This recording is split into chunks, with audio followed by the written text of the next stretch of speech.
بسم اللہ الرحمن الرحیم الحمدللہ والصلاة والسلام علی رسول اللہ وبعد۔ ناظرین السلام علیکم ورحمۃ اللہ وبرکاتہ۔ ہماری بات چل رہی تھی کہ اگر شکار ایک دن یا 2 دن 3 دن تک غائب رہتا ہے اور اس میں اپنا ہی تیر ہے اور وہ پانی میں نہیں ملا ہے تو اگر ہمت ہو تو اس کو کھا سکتے ہیں، پر اگر اس میں بدبو آ رہی ہے تو ایسی صورت میں اس سے پرہیز کریں گے۔ اس باب کی دوسری حدیث ہے 5485۔ عدی بن حاتم روایت کرتے ہیں کہ انہوں نے نبی صلی اللہ علیہ وسلم سے کہا کہ وہ شکار تیر سے مارتے ہیں، پھر 2 یا 3 دن پر اسے تلاش کرتے ہیں، تب وہ مردہ حال میں ملتا ہے اور اس کے اندر ان کا تیر گھسا ہوا ہوتا ہے۔ نبی صلی اللہ علیہ وسلم نے فرمایا اگر تو چاہے تو کھا سکتا ہے۔ باب اذا وجد مع الصید کلبا آخر، شکاری جب شکار کے ساتھ دوسرا کتا پائے تو کیا کرے؟ حدیث نمبر 5486۔ عدی بن حاتم روایت کرتے ہیں کہ میں نے کہا اللہ کے رسول، میں شکار کے لیے اپنا کتا چھوڑتے وقت بسم اللہ پڑھ لیتا ہوں۔ آپ نے فرمایا جب کتا چھوڑتے وقت بسم اللہ پڑھ لیا کرو اور پھر وہ کتا شکار پکڑ کے مار ڈالے اور خود بھی کھا لے تو ایسا شکار نہ کھاؤ، کیونکہ یہ شکار اس نے خود اپنے لیے پکڑا ہے۔ میں نے کہا کہ میں کتا شکار پر چھوڑتا ہوں لیکن اس کے ساتھ دوسرا کتا بھی مجھے ملتا ہے اور مجھے یہ معلوم نہیں کہ کس نے شکار پکڑا ہے۔ آپ نے فرمایا ایسا شکار نہ کھاؤ، کیونکہ تم نے اپنے کتے پر بسم اللہ پڑھی ہے، دوسرے کتے پر نہیں پڑھی ہے، اور میں نے آپ سے بے پر کے تیر یا لکڑی سے شکار کا حکم پوچھا تو آپ نے فرمایا اگر شکار لوگ کی دھار سے مرا ہو، یعنی جس سے مارا ہے اس کی دھار سے مرا ہو تو کھاؤ، لیکن اگر تو نے اس کی چوڑائی سے مارا ہے تو ایسا شکار بوجھ سے مرا ہے اسے نہ کھاؤ۔ باب ما جاء فی التصید، شکار کرنے کو بطور مشغلہ اختیار کرنا۔ حدیث نمبر 5487۔ عدی بن حاتم روایت کرتے ہیں کہ میں نے رسول صلی اللہ علیہ وسلم سے پوچھا ہم اس قوم میں سکونت رکھتے ہیں جو ان کتوں سے شکار کرتی ہے۔ آپ نے فرمایا جب تم اپنا سکھایا ہوا کتا چھوڑو اور اس پر اللہ کا نام لے لو تو اگر وہ کتا تمہارے لیے شکار لایا ہو تو تم اسے کھا سکتے ہو، لیکن اگر کتے نے خود بھی کھا لیا ہو تو وہ شکار نہ کھاؤ، کیونکہ اندیشہ ہے کہ اس نے وہ شکار خود اپنے لیے پکڑا ہے، اور اگر اس کتے کے ساتھ کوئی دوسرا کتا بھی شکار میں شریک ہو جائے تو پھر شکار نہ کھاؤ۔ حدیث نمبر 5488۔ ابو ادریس عائز اللہ کہتے ہیں کہ میں نے ابو ثعلبہ خشنی سے سنا، انہوں نے بیان کیا کہ میں رسول اللہ صلی اللہ علیہ وسلم کی خدمت میں حاضر ہوا اور عرض کیا اللہ کے رسول، ہم اہل کتاب کے ملک میں رہتے ہیں اور ان کے برتن میں کھاتے ہیں، اور ہم شکار کی زمین میں رہتے ہیں جہاں میں اپنے تیر سے شکار کرتا ہوں اور اپنے سدھائے ہوئے کتے سے شکار کرتا ہوں، اور ایسے کتوں سے بھی جو سدھائے ہوئے نہیں ہوتے، تو اس میں سے کیا چیز ہمارے لیے جائز ہے؟ آپ نے کہا تم نے جو یہ کہا ہے کہ تم اہل کتاب کے ملک میں رہتے ہو اور ان کے برتنوں میں بھی کھاتے ہو، تو اگر تمہیں ان کے برتنوں کے سوا دوسرے برتن مل جائیں تو ان کے برتنوں میں نہ کھاؤ، لیکن اگر ان کے برتنوں کے سوا دوسرے برتن نہ ملے تو انہیں دھو کر پھر ان میں کھاؤ۔ اور تم نے شکار کی سرزمین کا ذکر کیا ہے، تو جو شکار تم اپنے تیر سے مارو اور تیر چلاتے وقت اللہ کا نام لیا ہو تو اسے کھاؤ، اور جو شکار تم نے اپنے سدھائے ہوئے کتے سے کیا ہے اس پر اللہ کا نام لیا ہو تو اسے کھاؤ، اور جو شکار تم نے اپنے بغیر سدھائے ہوئے کتے سے کیا اور اسے ذبح بھی خود ہی کیا تو اسے بھی کھاؤ۔ حدیث نمبر 5489، انس بن مالک روایت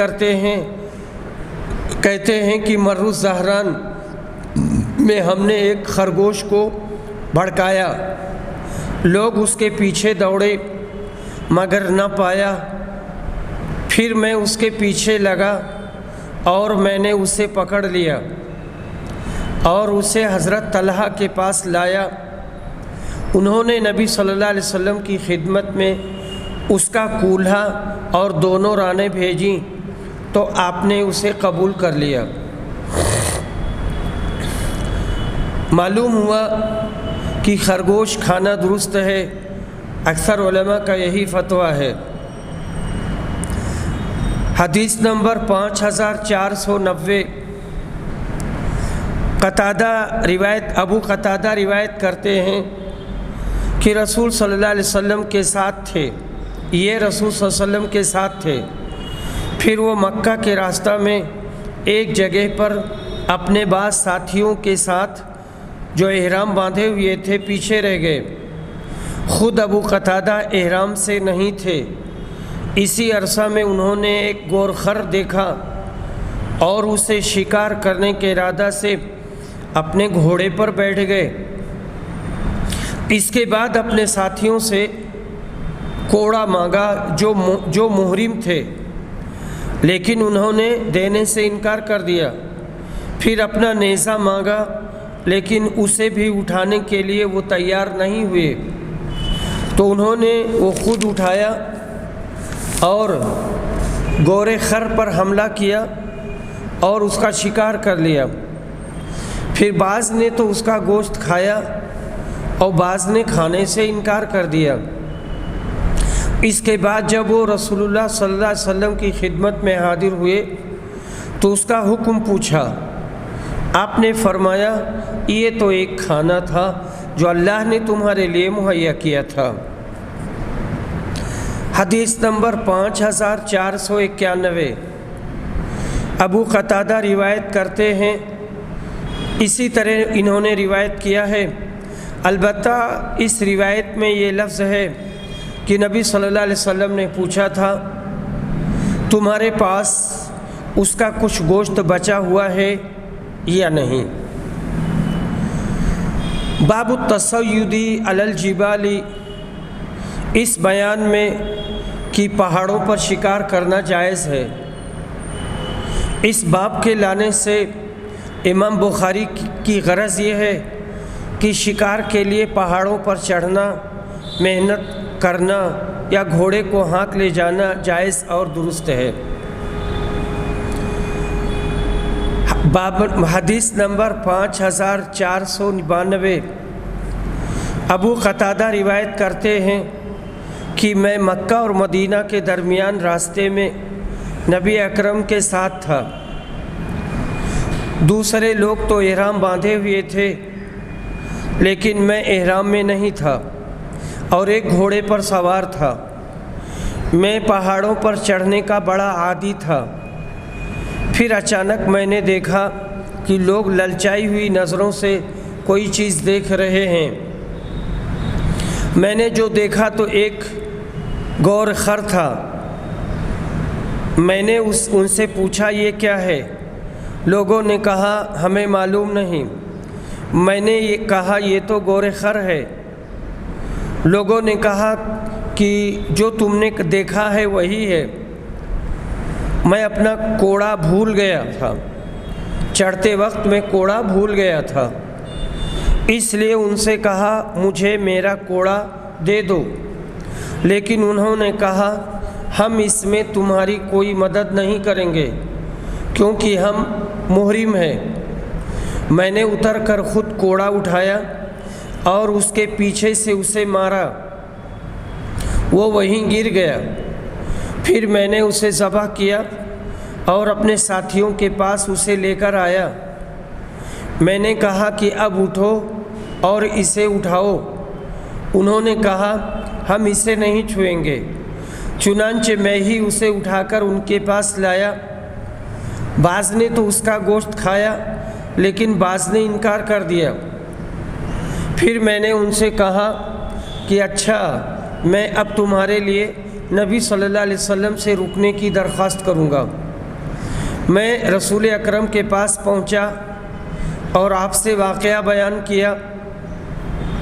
آپ نے کہا تمہارے پاس اس میں سے کچھ باقی بھی ہے، یعنی اس کا کچھ گوشت بچا ہوا ہے؟ میں نے کہا جی ہاں۔ فرمایا کھاؤ، کیونکہ یہ کھانا ہے جو اللہ تعالیٰ نے تم کو کھلایا ہے۔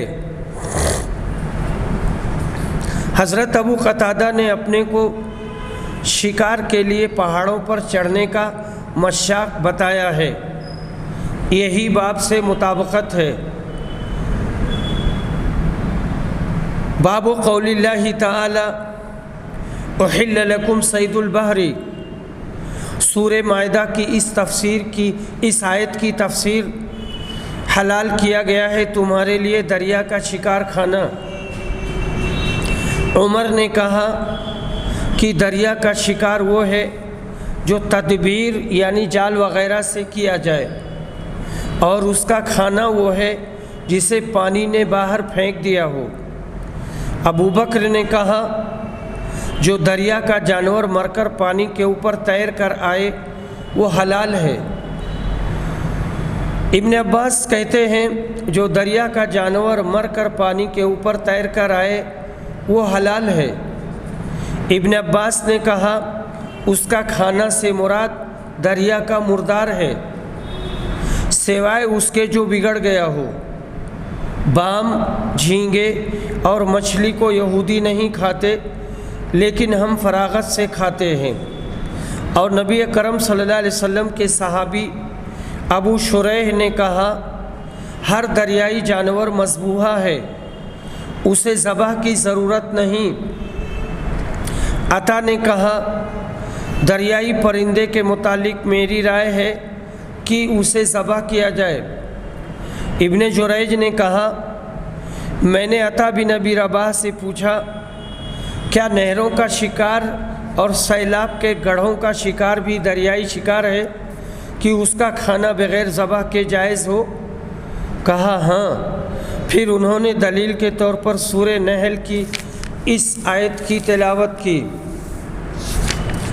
یہ دریا بہت زیادہ میٹھا ہے اور یہ دوسرا دریا بہت زیادہ کھارا ہے، اور تم ان میں سے ہر ایک سے تازہ گوشت کھاتے ہو۔ اور حسن رضی اللہ عنہ دریائی کتے کے چمڑے سے بنی ہوئی زین پر سوار ہوئے، اور شعبی نے کہا اگر میرے گھر والے میڈک کھائیں تو میں بھی ان کو کھلاؤں گا، اور حسن بصری کچھوا کھانے میں کوئی حرج نہیں سمجھتے تھے۔ ابن عباس نے کہا دریائی شکار کھاؤ، خواہ نصرانی نے کیا ہو یا کسی مجوسی یہودی نے کیا ہو یا مجوسی نے۔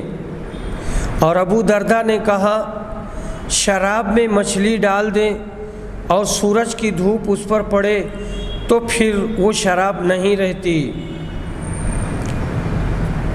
امام بخاری اس اثر کو اس لیے لائے کہ مچھلی کے شراب میں ڈالنے سے وہی اثر ہوتا ہے جو شراب میں نمک ڈالنے سے، کیونکہ پھر شراب کی صفت اس میں باقی نہیں رہ جاتی۔ یہ ان لوگوں کے مذہب پر مبنی ہے جو شراب کا سرکہ بنانا درست جانتے ہیں، بعض نے مری کو مکروہ کہا ہے۔ مری اس کو کہتے ہیں کہ شراب میں نمک اور مچھلی ڈال کر دھوپ میں رکھ دیں۔ قسطلانی نے کہا کہ یہاں امام بخاری نے شافعیہ کا خلاف کیا ہے، کیونکہ امام بخاری کسی خاص مجتہد کے پیروکار نہیں ہیں، بلکہ جس قول کی دلیل قوی ہوتی ہے اس کو لے لیتے ہیں۔ آج کل اکثر مقلدین امام بخاری کو شافعی کہہ کر گردانتے ہیں۔ ان کی یہ افواہ ہرگز لائق توجہ نہیں ہے۔ امام بخاری پختہ اہل حدیث اور کتاب و سنت کے متبع، تقلید جامد سے کوسوں دور، خود فقیہ اعظم و مجتہد معظم تھے۔ امام شابی کا نام عامر بن شرحبیل بن عبد ابو عمر شابی ہمیری ہے۔ مثبت و ثقہ اور امام بزرگ گزرے ہیں، تابعی تھے۔ 500 صحابہ کرام کو دیکھا، 48 صحابہ سے احادیث روایت کی ہیں۔ سن 17 ہجری میں پیدا ہوئے اور 107 کے لگ بھگ وفات ہوئی۔ امام شابی حضرت امام ابو حنیفہ کے سب سے بڑے استاد اور ابراہیم نخعی کے ہمسر ہیں۔ امام شابی احکام شرعیہ میں قیاس کے قائل نہ تھے۔ ان کے حلم و کرم کا یہ عالم تھا کہ رشتہ داری میں جس کے متعلق ان کو معلوم ہو جاتا کہ وہ قرض دار ہو کر مرے ہیں تو ان کا قرض خود ادا کر دیتے۔ امام شابی نے کبھی اپنے کسی غلام و لونڈی کو زد و کوب نہیں کیا۔ کوفہ کے اکثر علماء کے برخلاف حضرت عثمان و حضرت علی ہر دو کے بارے میں اچھا عقیدہ رکھتے تھے۔ فتویٰ دینے میں نہایت محتاط تھے۔ ان سے جو مسئلہ پوچھا جاتا کہ اگر اس کے بارے میں ان کے پاس کوئی حدیث نہ ہوتی تو لا ادری میں نہیں جانتا کہہ دیا کرتے تھے اور کوئی شرم محسوس نہیں کرتے تھے۔ اعمش کا بیان ہے کہ ایک شخص نے امام شابی سے پوچھا کہ ابلیس کی بیوی کا کیا نام ہے؟ امام شابی نے کہا ذاک عرس ما شہدت، مجھے اس شادی میں شرکت کا اتفاق نہیں ہوا تھا۔ ایک مرتبہ خراسان کی مہم پر قتیبہ بن مسلم باہلی امیر المجاہدین کے ساتھ جہاد میں شریک ہوئے اور کارہائے نمایاں انجام دیے۔ عبد الملک نے امام شابی کو شاہ روم کے پاس سفیر بنا کر بھیجا تھا۔ تذکرۃ الحفاظ جلد نمبر 1 صفحہ نمبر 45۔ عمرو بن دینار روایت کرتے ہیں حضرت جابر سے، انہوں نے بیان کیا کہ ہم غزوہ خبت میں شریک تھے، ہمارے امیر الجیش ابو عبیدہ تھے، ہم سب بھوک سے بےتاب تھے کہ سمندر نے ایک مردہ مچھلی باہر پھینکی، ایسی مچھلی دیکھی نہیں گئی تھی، اسے عنبر کہتے تھے۔ ہم نے وہ مچھلی 15 دن تک کھائی، پھر ابو عبیدہ نے اس کی ایک ہڈی لے کر کھڑی کر دی تو وہ اتنی اونچی تھی کہ ایک سوار اس کے نیچے سے گزر گیا۔ اس حدیث کا نمبر ہے 5493۔ اگلی حدیث ہے 5494۔ عمرو بن دینار روایت کرتے ہیں، کہتے ہیں کہ انہوں نے حضرت جابر سے سنا، انہوں نے بیان کیا کہ نبی صلی اللہ علیہ وسلم نے 300 سوار روانہ کیے، ہمارے امیر ابو عبیدہ تھے، ہمیں قریش کے تجارتی قافلہ کی نقل و حرکت پر نظر رکھنی تھی، پھر کھانا ختم ہو جانے کی وجہ سے ہم سخت بھوک اور فاقہ کی حالت میں تھے۔ نوبت یہاں تک پہنچ گئی کہ ہم سلم کے پتے کھا کر وقت گزارتے تھے، اسی لیے اس مہم کا نام جیش الخبت پڑ گیا۔ اور سمندر نے ایک مچھلی باہر ڈال دی جس کا نام عنبر تھا۔ ہم نے اسے آدھے مہینے تک کھایا اور اس کی چربی تیل کے طور پر اپنے جسم پر ملی، جس سے ہمارے جسم تندرست ہو گئے۔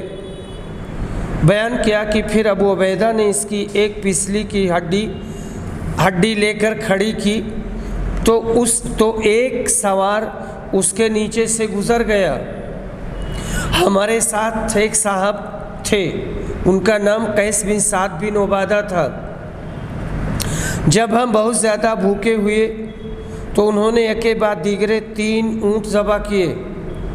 بعد میں ابو عبیدہ نے انہیں اس سے منع کر دیا کیونکہ سواریوں کے کم ہونے کا خطرہ تھا اور سفر میں سواریوں کا ہونا بھی ضروری ہے۔ باب و اکل الجراد، ٹڈی کھانا، تو ٹڈی کھانا جائز ہے۔ عبداللہ بن 5495 عبداللہ بن ابی اوفا روایت کرتے ہیں کہ ہم نبی صلی اللہ علیہ وسلم کے ساتھ 6 یا 7 غزوات میں شریک ہوئے۔ ہم آپ کے ساتھ ٹڈی کھاتے تھے۔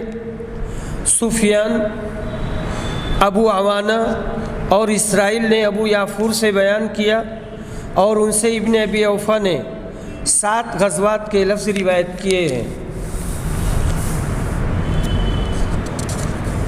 باب آنیت المجوس والمیتہ، مجوسیوں کے برتن استعمال کرنا اور مردار کا کھانا کیسا ہے۔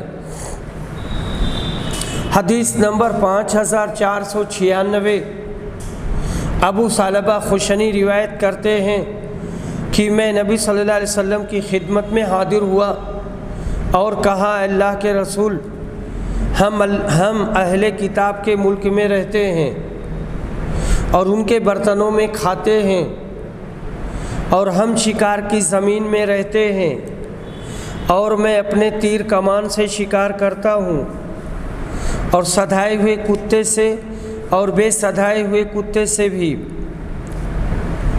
نبی اکرم نے فرمایا، تم نے جو یہ کہا ہے کہ تم اہل کتاب کے ملک میں رہتے ہو تو ان کے برتنوں میں نہ کھایا کرو، البتہ اگر ضرورت ہو اور کھانا ہی پڑ جائے تو انہیں خوب دھو لیا کرو۔ اور جو تم نے یہ کہا ہے کہ تم شکار کی زمین میں رہتے ہو تو جو شکار تم اپنے تیر کمان سے کرو وہ اور اس پر اللہ کا نام لیا ہو تو اسے کھاؤ، اور جو شکار تم نے اپنے سدھائے ہوئے کتے سے کیا اور اس پر اللہ کا نام لیا وہ بھی کھاؤ، اور جو شکار تم نے اپنے بغیر سدھائے ہوئے کتے سے کیا ہو اور اسے خود ذبح کیا ہو اسے کھاؤ۔ اس آخری جملہ میں سے معلوم ہوا کہ مردار کا کھانا جائز نہیں ہے۔ حدیث نمبر 5497 سلمہ بن اکوع روایت کرتے ہیں کہ فتح خیبر کی شام کو لوگوں نے آگ روشن کی تو نبی صلی اللہ علیہ وسلم نے پوچھا، یہ آگ تم لوگوں نے کس لیے روشن کی ہے؟ لوگوں نے بتایا، گدھے کا گوشت ہے، گدھے کا گوشت ہے۔ آپ نے فرمایا، ہانڈیوں میں جو کچھ ہے گدھے کا گوشت اسے الٹ دو، پھینک دو اور ہانڈیوں کو توڑ دو۔ ایک شخص نے کھڑے ہو کر کہا، ہانڈی میں جو کچھ ہے یعنی جو گوشت ہے اسے ہم پھینک دیں اور برتن دھو لیں؟ آپ نے فرمایا، یہ بھی کر سکتے ہو۔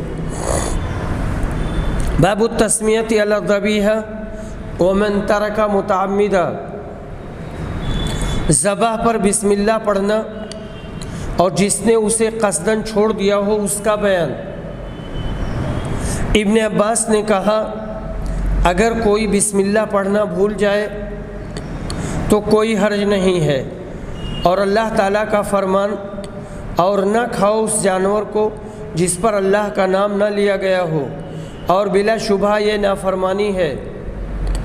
اور کوئی نیک کام بھول جانے والے کو فاسق نہیں کہا جا سکتا۔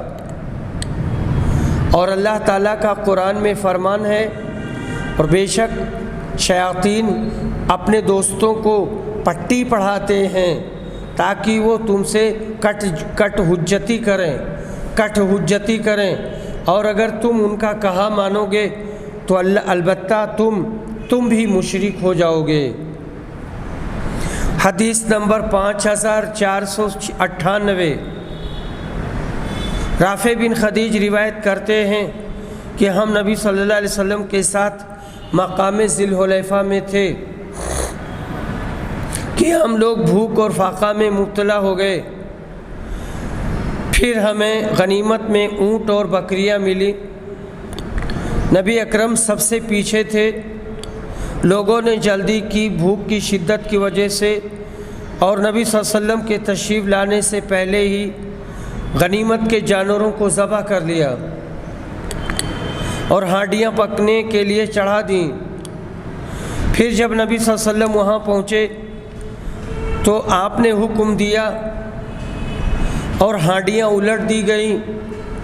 پھر رسول صلی اللہ علیہ وسلم نے غنیمت کی تقسیم کی اور 10 بکریوں کو ایک اونٹ کے برابر قرار دیا۔ ان میں سے ایک اونٹ بھاگ گیا۔ قوم کے لوگ گھوڑوں کی کمی تھی، لوگ اس اونٹ کے پیچھے دوڑے، لیکن اس نے سب کو ہرا دیا، سب کو تھکا دیا۔ آخر ایک شخص نے اس پر تیر کا نشانہ لیا، اللہ نے اسے روک دیا۔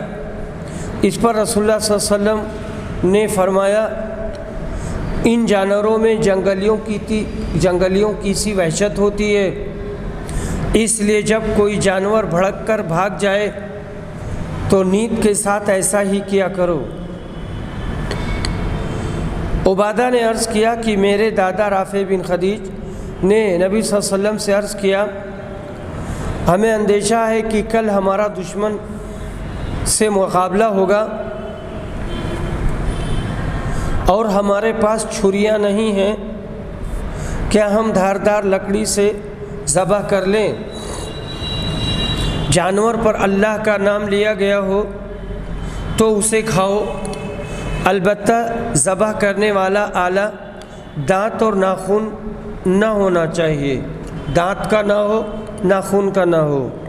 دانت اس لیے نہیں کہ یہ ہڈی ہے اور ہڈی سے ذبح کرنا جائز نہیں ہے، اور ناخن اس لیے نہیں کہ حبشی لوگ ان کو چھری کی جگہ استعمال کیا کرتے ہیں۔ باب ما ذبح علی النصب والاسنام، وہ جانور جنہیں تھانوں اور بتوں کے نام پر ذبح کیا گیا ہو ان کا کھانا حرام ہے۔ عبداللہ بن عمر روایت کرتے ہیں ان سے رسول صلی اللہ علیہ وسلم نے کہ زید بن عمرو بن نفیل سے مقام بلدہ کے نشیبی حصہ میں ملاقات ہوئی، یعنی ان کے حضرت زید بن عمرو بن نفیل سے۔ یہ آپ پر وحی نازل ہونے سے پہلے کا زمانہ ہے۔ آپ نے وہ دسترخوان جس میں گوشت تھا جسے ان لوگوں نے آپ کی ضیافت کے لیے پیش کیا تھا، مگر ان پر ذبح کے وقت بتوں کا نام لیا تھا، آپ نے اسے زید بن عمرو کے سامنے واپس فرما دیا اور آپ نے کہا، تم جو جانور اپنے بتوں کے نام ذبح کرتے ہو میں انہیں نہیں کھاتا، میں صرف اسی جانور کا گوشت کھاتا ہوں جس پر ذبح کرتے وقت اللہ کا نام لیا گیا ہو۔ باب قول نبی صلی اللہ علیہ وسلم فلیذبح علی اسم اللہ، اس بارے میں کہ نبی صلی اللہ علیہ وسلم کا ارشاد جانور کو اللہ ہی کے نام پر ذبح کرو۔ حدیث نمبر 5500، جندب بن سفیان بجلی روایت کرتے ہیں کہ ہم نے رسول اللہ صلی اللہ علیہ وسلم کے ساتھ ایک مرتبہ قربانی کی۔ کچھ لوگوں نے عید کی نماز سے پہلے ہی قربانی کر لی تھی، جب آپ نماز پڑھ کر واپس تشریف لائے تو آپ نے دیکھا کہ لوگوں نے اپنی قربانیاں نماز سے پہلے ہی ذبح کر لی ہیں۔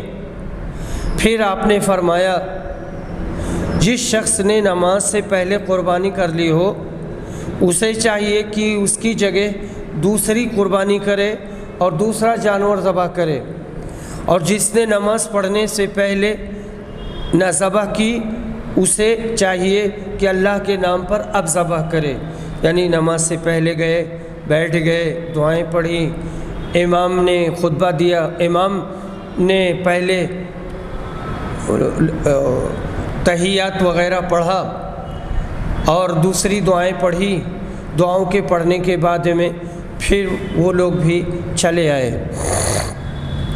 کہتے ہیں کہ باب ما انہر الدم من القصب والمروۃ والحدید، بانس، سفید دھاردار پتھر اور لوہا جو خون بہا دے اس کا کیا حکم ہے؟ نافع روایت کرتے ہیں کہ انہوں نے ابن کعب بن مالک سے سنا، انہوں نے ابن عمر سے سنا کہ انہیں ان کے والد نے خبر دی کہ ان کے گھر کی ایک لونڈی سلا پہاڑی پر بکریاں چرایا کرتی تھی۔ چراتے وقت ایک مرتبہ اس نے دیکھا کہ ایک بکری مرنے والی ہے، چنانچہ اس نے ایک پتھر توڑ کر اس سے بکری ذبح کر دی۔ تو کعب بن مالک نے اپنے گھر والوں سے کہا کہ اسے اس وقت تک نہ کھانا جب تک میں رسول صلی اللہ علیہ وسلم سے اس کا حکم نہ پوچھ آؤں، یا اس طرح سے کہا میں کسی کو بھیجوں جو نبی صلی اللہ علیہ وسلم سے مسئلہ پوچھائے۔ پھر وہ نبی اکرم کی خدمت میں حاضر ہوئے یا کسی کو بھیجا اور رسول صلی اللہ علیہ وسلم نے اس کے کھانے کی اجازت بخشی۔ حدیث نمبر 5502، نافع روایت کرتے ہیں ان سے بنی سلمہ کے ایک صاحب نے بتایا، ان کا نام ابن کعب تھا، کہ انہوں نے حضرت عمر کو یہ خبر دی کہ حضرت کعب بن مالک کی لونڈی اس پہاڑی پر جو سوق مدنی میں ہے، اس پہاڑی پر جو سوق مدنی میں ہے اور جس کا نام سلا ہے، بکریاں چرایا کرتی تھی۔ ایک بکری مرنے کے قریب ہو گئی تو اس نے پتھر توڑ کر اس سے بکری کو ذبح کر دیا۔ پھر لوگوں نے رسول صلی اللہ علیہ وسلم سے اس کا ذکر کیا تو آپ نے اسے کھانے کی اجازت دی۔ حدیث نمبر 5503، رافع بن خدیج روایت کرتے ہیں کہ انہوں نے کہا اللہ کے رسول ہمارے پاس چھری نہیں۔ حضرت نے فرمایا جو دھاردار چیز خون بہا دے اور اس پر اللہ کا نام لیا گیا ہو تو اس سے ذبح کیا ہوا جانور کھا سکتے ہو، لیکن ناخن اور دانت سے ذبح نہ کیا کرو، کیونکہ ناخن حبشیوں کی چھری ہے اور دانت ہڈی ہے، اور ایک اونٹ بھاگ گیا تو تیر مار کر اسے روک لیا گیا۔ آپ نے اس پر فرمایا یہ اونٹ بھی جنگلی جانوروں کی طرح بھڑک اٹھتے ہیں، اس لیے جو تمہارے قابو سے باہر ہو جائے اس کے ساتھ ایسا ہی سلوک کیا کرو۔ باب ذبیحۃ الامۃ والمرأۃ، مسلمان عورت اور لونڈی کے ذبیحے کا بیان۔ حدیث نمبر 5504، کعب بن مالک نے کعب بن مالک بیان کرتے ہیں کہ ایک عورت نے بکری پتھر سے ذبح کر لی تھی، تو نبی صلی اللہ علیہ وسلم سے اس کے بارے میں پوچھا گیا تو آپ نے اس کے کھانے کا حکم دیا۔ حدیث نمبر 5505، معاذ بن سعد بن معاذ نے انہیں خبر دی کہ کعب بن مالک کی ایک لونڈی سلا پہاڑی پر بکریاں چرایا کرتی تھی۔ ریوڑ میں سے ایک بکری مرنے لگی تو اس نے اسے مرنے سے پہلے پتھر سے ذبح کر دیا۔ پھر نبی صلی اللہ علیہ وسلم سے اس کے متعلق پوچھا گیا تو آپ نے فرمایا اسے کھاؤ۔ باب لا یزکى بالسن والعظم والظفر، اس بارے میں کہ جانور کو دانت، ہڈی اور ناخن سے ذبح نہ کیا جائے۔ حدیث نمبر 5506، رافع بن خدیج بیان کرتے ہیں کہ نبی صلی اللہ علیہ وسلم نے فرمایا کھاؤ، یعنی ایسے جانور کو جسے ایسی دھاردار چیز سے ذبح کیا گیا ہو جو خون بہا دے، سوائے دانت اور ناخن کے، یعنی ان سے ذبح کرنا درست نہیں ہے۔ باب ذبیحۃ العرب ونحرہم، دیہاتیوں یا ان جیسے احکام دین سے بے خبر لوگوں کا ذبیحہ کیسا ہے، یعنی ان کو استعمال کیا جا سکتا ہے اور وہ ٹھیک ہے۔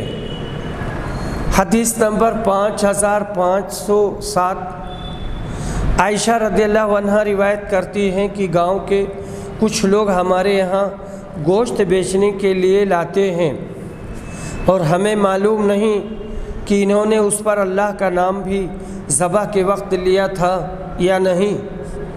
آپ نے فرمایا تم ان پر کھاتے وقت اللہ کا نام لیا کرو اور کھا لو۔ حضرت عائشہ نے بیان کیا کہ پھر کہ یہ لوگ ابھی اسلام میں نئے نئے داخل ہوئے تھے۔ اس کی متابعت علی نے دراوردی سے کی اور اس کی متابعت ابو خالد اور طفاوی نے کی ہے۔ باب ذبائح اہل الکتاب وشحومها من اہل الحرب وغیرہم، اہل کتاب کے ذبیحے اور ان ذبیحوں کی چربی کا بیان، خواہ وہ حربیوں میں سے ہوں یا غیر حربیوں میں سے ہوں۔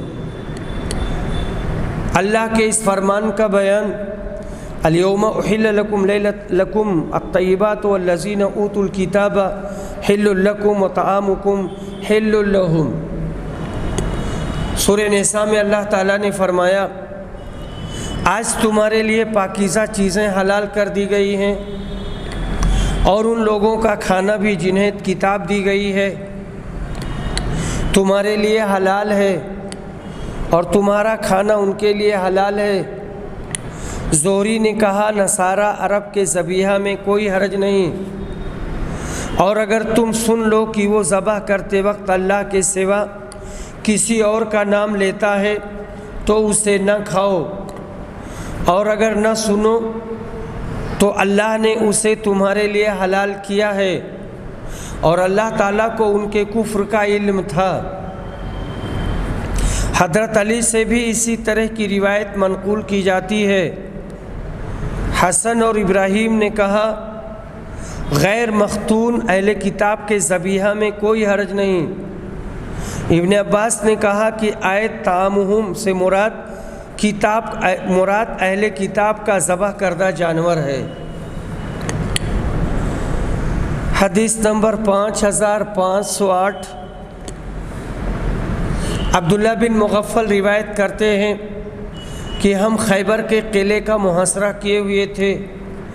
ایک شخص نے ایک تھیلا پھینکا جس میں یہودیوں کے ذبیحہ کی چربی تھی۔ میں اس پر جھپٹا کہ اٹھا لوں، لیکن مڑ کے جو دیکھا تو پیچھے رسول صلی اللہ علیہ وسلم تشریف فرما تھے۔ آپ کو دیکھ کر میں شرما گیا۔ باب ما ند من البہائم فہو بمنزلۃ الوحشی، اس بیان میں کہ جو پالتو جانور بیدک جائے وہ جنگلی جانور کے حکم میں ہے۔ ابن مسعود نے بھی اس کی اجازت دی ہے۔ ابن عباس نے کہا کہ جو جانور تمہارے قابو میں ہونے کے باوجود تمہیں عاجز کر دے اور ذبح نہ کرنے دے وہ بھی شکار ہی کے حکم میں ہے، اور فرمایا اونٹ اگر کنویں میں گر جائے تو جس طرح سے ہو اسے ذبح کر، اور علی ابن عمر اور عائشہ کا یہی فتویٰ ہے۔ حدیث نمبر 5509، رافع بن خدیج بیان کرتے ہیں کہ میں نے عرض کیا اللہ کے رسول کل ہمارا مقابلہ دشمن سے ہوگا اور ہمارے پاس چھریاں نہیں ہیں۔ آپ نے فرمایا پھر جلدی کر لو، یا اس کے بجائے ارن کہا، یعنی جلدی کرنا، جلدی کر لو، جو اعلیٰ خون بہا دے اور ذبیحہ پر اللہ کا نام لیا گیا ہو تو اسے کھاؤ، البتہ دانت اور ناخن نہ ہونا چاہیے۔ اور اس کی وجہ بھی بتا دوں،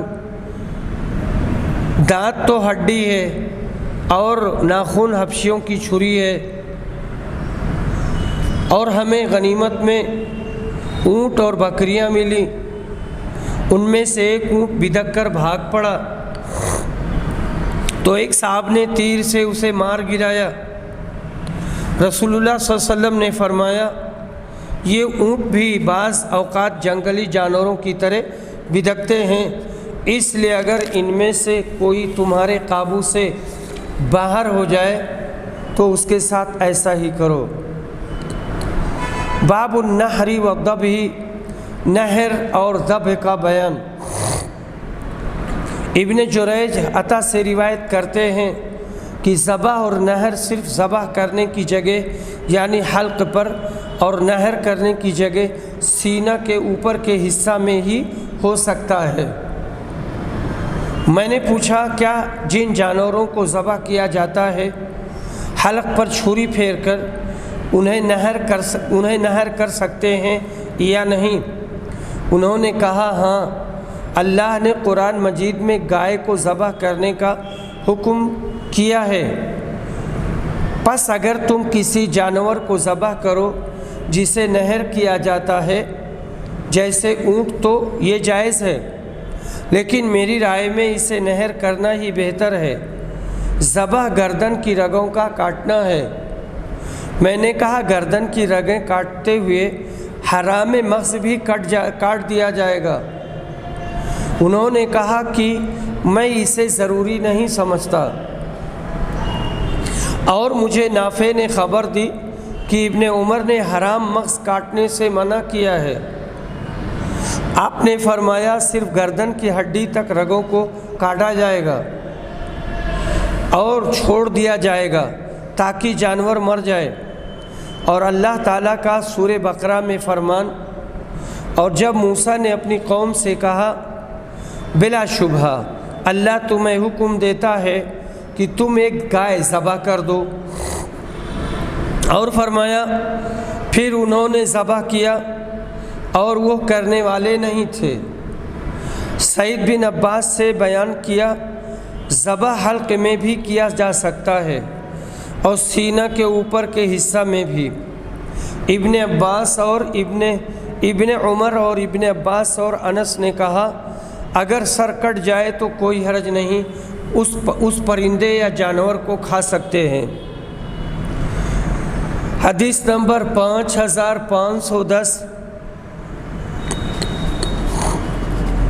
اسماء بنت ابی بکر بیان کرتی ہیں کہ ہم نے رسول اللہ صلی اللہ علیہ وسلم کے زمانہ میں ایک گھوڑا ذبح کیا اور اس کا گوشت کھایا، اس وقت ہم مدینہ میں تھے۔ حدیث نمبر 5511۔ اسماء بیان کرتی ہیں کہ رسول صلی اللہ علیہ وسلم کے زمانہ میں ہم نے ایک گھوڑا ذبح کیا اور اس کا گوشت کھایا، اس وقت ہم مدینہ میں تھے۔ حدیث نمبر 5512۔ اسماء بنت ابی بکر بیان کرتی ہیں کہ رسول صلی اللہ علیہ وسلم کے زمانہ میں ہم نے ایک گھوڑے کو نہر کیا، اس کے سینے کے اوپر کے حصہ میں چھرا مار کر، پھر اسے کھایا۔ اس کی مطابعت وکیع اور ابن عیینہ نے ہشام کے ذکر کے ساتھ کی، یعنی نہر۔ گھوڑے کا نہر اور ذبیحہ دونوں جائز ہے اور اس کا گوشت حلال ہے، مگر چونکہ جہاد میں اس کی زیادہ ضرورت تھی اس لیے اس کو کھانے کا عام معمول نہیں ہے۔ باب ما یکرہ من المثلہ والمسبورہ والمجثمہ، زندہ جانور کے پاؤں وغیرہ کا کاٹنا یا اسے بند کر کے تیر مارنا یا باندھ کر اسے تیروں کا نشانہ بنانا جائز نہیں ہے۔ ہشام بن زید روایت کرتے ہیں کہ میں انس بن مالک کے ساتھ حکم بن ایوب کے ہاں گیا۔ انہوں نے وہاں چند لڑکوں کو یا نوجوانوں کو دیکھا کہ ایک مرغی کو باندھ کر اس پر تیر کا نشانہ لگا رہے ہیں، تو انہوں نے کہا نبی صلی اللہ علیہ وسلم نے زندہ جانوروں کو باندھ کر مارنے سے منع کیا ہے۔ حدیث نمبر 5514، عبداللہ بن عمر روایت کرتے ہیں کہ یحییٰ بن سعید کے ہاں تشریف لے گئے، یعنی یہ عبداللہ بن عمر، یحییٰ کی اولاد میں سے ایک بچہ ایک مرغی باندھ کر اس کے پر تیر کا نشانہ لگا رہا تھا۔ حضرت عبداللہ بن عمر مرغی کے پاس گئے اور اسے کھول لیا، پھر مرغی کو اور بچے کو اپنے ساتھ لائے، اور یحییٰ نے کہا کہ اپنے بچے کو منع کر دو کہ اس جانور کو باندھ کر نہ مارے، کیونکہ میں نے نبی صلی اللہ علیہ وسلم سے سنا ہے آپ نے کسی جنگلی جانور یا کسی بھی جانور کو باندھ کر جان سے مارنے سے منع کیا ہے اور اس سے روکا ہے۔ حدیث نمبر 5515، کہتے ہیں سعید بن جبیر کہتے ہیں کہ میں ابن عمر کے ساتھ تھا، وہ چند جوان یا چند آدمیوں کے پاس سے گزرے جنہوں نے ایک مرغی باندھ رکھی تھی اور اس پر تیر کا نشانہ لگا رہے تھے۔ جب انہوں نے ابن عمر کو دیکھا تو وہاں سے بھاگ گئے۔ ابن عمر نے کہا یہ کون کر رہا تھا؟ ایسا کرنے والوں پر نبی صلی اللہ علیہ وسلم نے لعنت بھیجی ہے۔ حدیث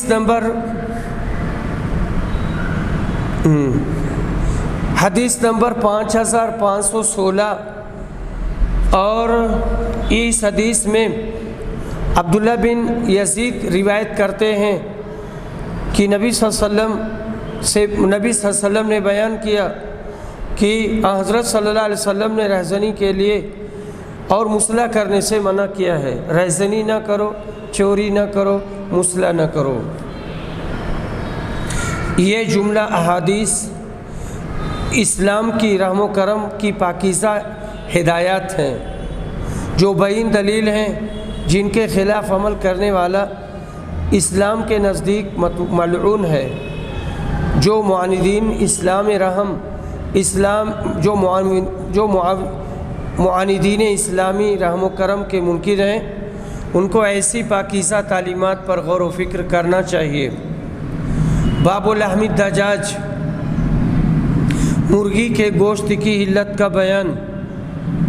ابو موسیٰ اشعری روایت کرتے ہیں کہ میں نے رسول صلی اللہ علیہ وسلم کو مرغی کھاتے ہوئے دیکھا ہے۔ مرغی کے حلال ہونے پر سب کا اتفاق ہے۔ یہ حضرت یحییٰ بن کثیر ہیں جو طی کے آزاد کردہ ہیں، انہوں نے حضرت انس بن مالک سے ملاقات کی ہے اور ان سے اکرمہ اور اوزاعی وغیرہ نے بھی روایت کی ہے۔ وآخر دعوانا الحمد للہ رب العالمین۔